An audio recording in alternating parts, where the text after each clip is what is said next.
Let's talk about amending fences from the perspective of Moondancer. Partly because I've talked about the other perspectives of this episode almost ad nauseum, but mostly because I can relate much more closely with Moondancer's predicament as well as her subsequent mentality. Actually, from my observations, what Moondancer went through when Twilight left for Ponyville is far too common. So I'd be willing to bet that a number of my listeners have been through this as well. It's a mentality of those who I thought were my friends have abandoned me because I am not worth friendship. Unfortunately, this is rarely rooted in nothing. Selfish actions by others ranging in anywhere from ignorance to maliciousness and everywhere in between will have these effects on those with already weak constitutions or support systems. Oftentimes, the perpetrator isn't even aware of the damage that they've caused. Sometimes this can be prevented through simple communication, but what are the odds that someone like Moondancer will reach out in that way? It's simply less painful to find a hobby that they can practice alone and bury themselves in it, just like Moondancer did. And the longer they're there, the harder it is to get them out. I'll talk about the responsibility of those who can relate to Moondancer in a moment.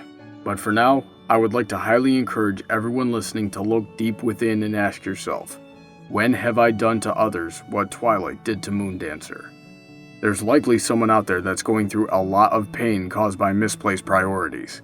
So once you have an answer, reach out and try to mend your own fences. But this is the part that gets tricky, because in this case you can't just try to reach out to someone because you know it's the right thing to do. That is called pity. Pity is shallow and limited, and when it runs out, it will only perpetuate the pattern of internalized neglect, causing disastrous consequences. You have to reach out because you remember how much you cared for that person, want to reconnect, feel the pain that you've caused, and want them to heal for their sake, not yours. But remember that the longer people stay in Moondancer's state of reclusion, the harder it will be to get them out. The reason they are apprehensive is because as painful as it is to keep those walls up, it's much worse to let in the wrong person.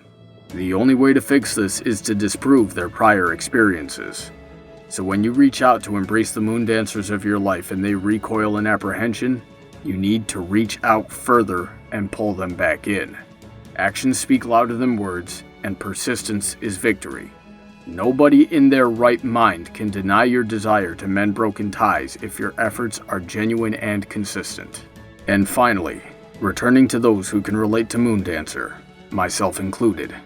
Don't let the mistakes someone else has made prevent you from making friends in the future.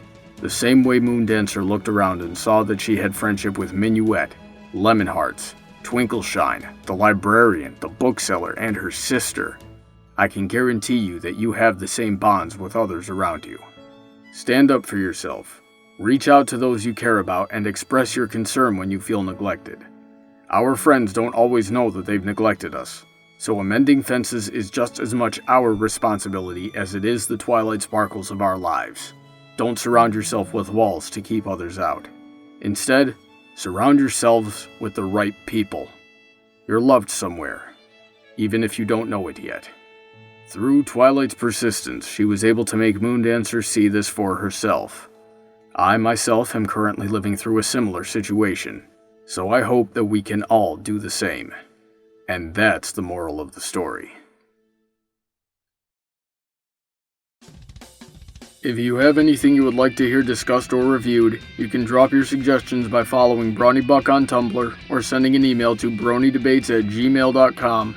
Be sure to check out Irish John's channel for some funny short films, as well as MechUser23's channel for some cool gameplay videos, and thank them for all of their support. Feel free to check out my Patreon to see how you can support my channel and what you'll get in return. Big thanks to all of those supporting me already. Have a great day, and I look forward to hearing from all of you soon.